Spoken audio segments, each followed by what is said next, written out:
Ранее азербайджанские СМИ распространили информацию о том, что начальник Генштаба ВС Ирана Мохаммад Багери на встрече с президентом Азербайджана Ильхамом Алиевым якобы заявил, что Тегеран считает Карабах азербайджанской территорией.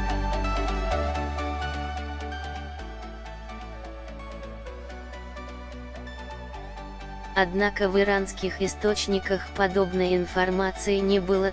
Позже военный атташе посольства Ирана в Ереване Махди Ведждани заявил, что официальная позиция Ирана по карабахскому вопросу не претерпела никаких изменений.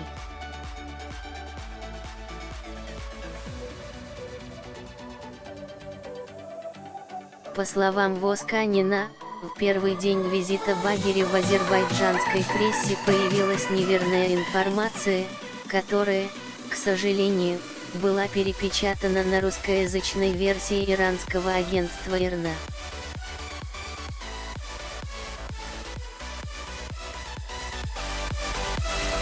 Вскоре эта информация была удалена, потому что и сами иранцы поняли, что это дезинформация.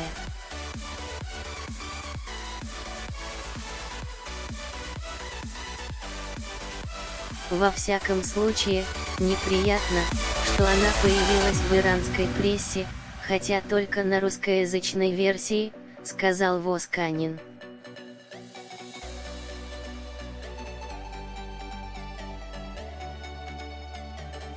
Он обратил внимание на то, что сообщение появилось и на армянских ресурсах со ссылкой на азербайджанские СМИ.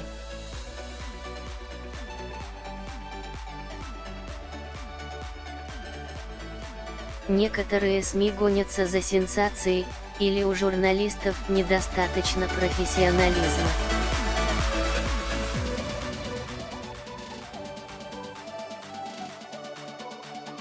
Без проверки подлинности информации они переносят ее в армянский сегмент. Это ставит под угрозу общую информационную безопасность, передавая читателям и зрителям очевидную ложь, сказал Восканин.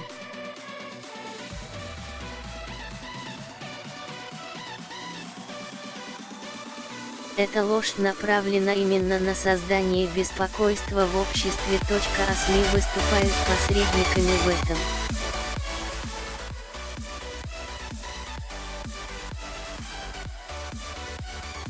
Нужно с особой осторожностью подходить к распространяемой азербайджанскими СМИ информации.